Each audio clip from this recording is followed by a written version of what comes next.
Les blancs se battaient pour les noirs. Ils ne savaient comment faire la paix. Ce petit pion, lui, était très amoureux. Un jour, il demanda à son ami le cavalier d'envoyer un message à la reine de sa part. Le cavalier prit tout de suite la route. Il s'en alla, et lorsqu'il arriva devant les portes de chez les Noirs, il demanda à voir la reine. Alors, le petit pion alla voir la reine et lui demanda si le cavalier pouvait passer.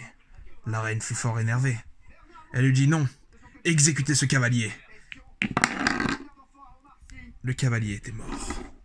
Ils demandèrent aux pions de ramener le cavalier chez les Blancs, pour leur montrer que chez les Noirs, on rigole pas. Après les avoir déposés, les Noirs sont retournés chez eux. En découvrant le cadavre de son ami, que Petit Pion avait gentiment demandé d'aller voir la reine, il se rendit compte qu'il avait fait une erreur, et qu'il devait lui-même aller voir la reine.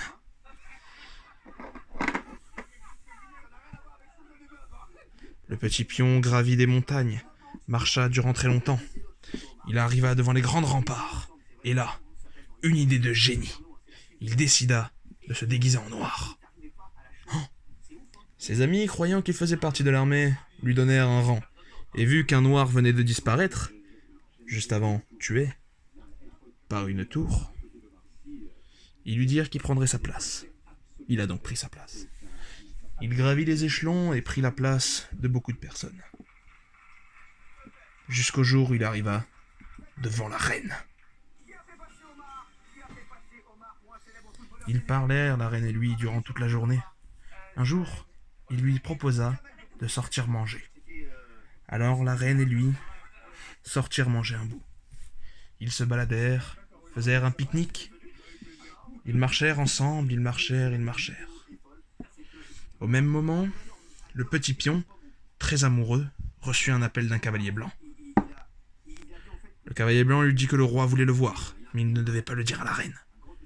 Le cavalier blanc retournait chez lui. Il dit à la reine d'aller se ranger, et il rentra chez lui, discrètement. Le roi voulut lui parler. Il lui dit qu'il serait obligé de trahir la reine ennemie. Alors, petit pion noir, que fait-il? Il refuse, mais le roi le menace de dévoiler sa véritable identité au clan des Noirs. Personne n'était au courant de rien. Le roi se remit en place, et Petit Noir retourna voir sa reine.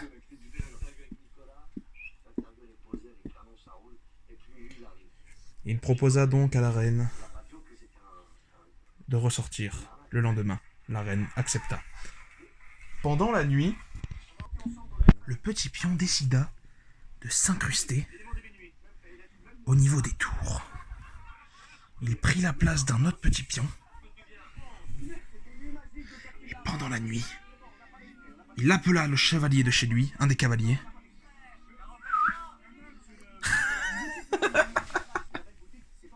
Il appela un des cavaliers et il lui dit qu'il comptait tuer la tour et qu'il fallait la faire remplacer. Alors le cavalier retournait vite chez lui. Il alla vite voir la tour. Et en voyant la tour, il lui expliqua donc l'affaire. Le cavalier retournait à sa place. La tour, elle, vint devant le pion. Arrivé devant le pion tua la tour. La tour fut maintenant morte. Mais la tour blanche, elle, se repeint en noir. À présent, la tour et le pion étaient en réalité des blancs. Ils se mirent chacun à leur place, comme si de rien n'était. Petit pion, pendant la nuit, reprit sa place initiale. Il revint devant la reine. Le lendemain matin, avant la sortie matinale, il partit avec la reine. La reine commençait à l'apprécier de plus en plus. Et pendant qu'il marchait, pendant qu'il gambadait, il voulut lui avouer quelque chose. Mais au moment où il lui avoua, pendant qu'ils étaient encore en train de marcher, bien évidemment, pendant qu'il était en train de lui avouer la triste vérité, il se trouve qu'à ce même moment... Ah non, attends, c'est le matin. Il se trouve qu'au même moment, une tour noire lui demanda à la reine de venir vers lui, pour lui parler. Pendant que la reine alla voir la tour, un cavalier s'empressa de venir. Personne ne l'avait vu venir. Évidemment, il était là. Alors pour venir, il a dû faire ça, ça, ça, ça. Il est arrivé là.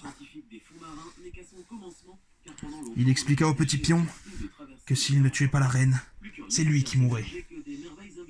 Et que ce serait ce garde qui le tuerait.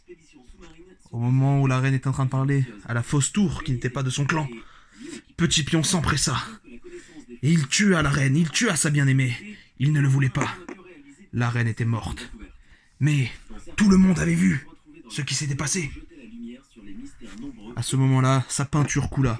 Il redevint le Petit Pion blanc, ainsi que la tour, qui redevint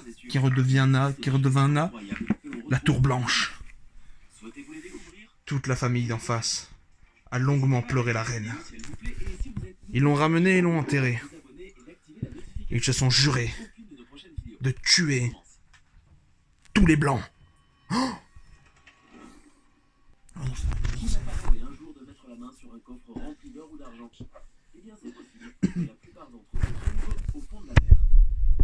En effet, plusieurs bateaux pleins d'argent ont eu à couler. Mais en 2015, l'un d'entre eux a été retrouvé. Il s'agit de l'épave du City of Cairo, qui avait été torpillée par un sous-marin allemand en 1942 dans l'Atlantique Sud. À l'époque, le bateau transportait 7422 tonnes de marchandises, dont 2182 coffres d'argent qui sont la propriété du Trésor britannique et dont leur valeur est estimée aujourd'hui à plus de 47 millions d'euros. Seulement, cette somme se trouvait à 5150 mètres de profondeur. Sous contrat avec le ministère britannique des Transports, une société nommée DOS a alors procédé à la remontée des quelques 2182 coffres contenant les documents appartenant au Trésor.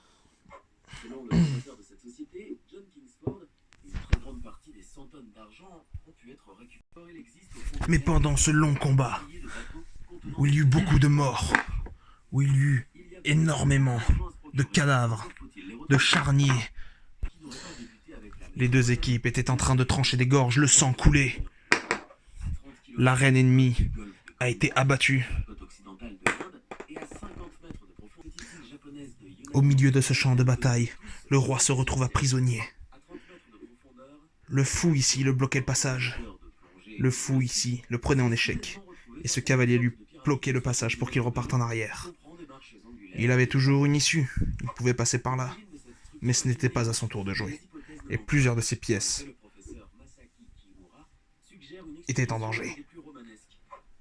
C'est alors que le roi s'approcha. Plus il s'approcha, plus le roi noir s'approcha, plus le roi blanc avait peur.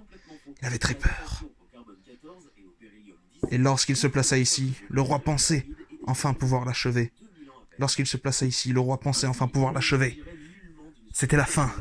Il allait enfin payer pour le meurtre de sa femme. Mais le roi, de son empire déchu, décidit de faire partie nulle. Il n'y eut aucun échec. Il n'y eut aucun mat. La partie était terminée.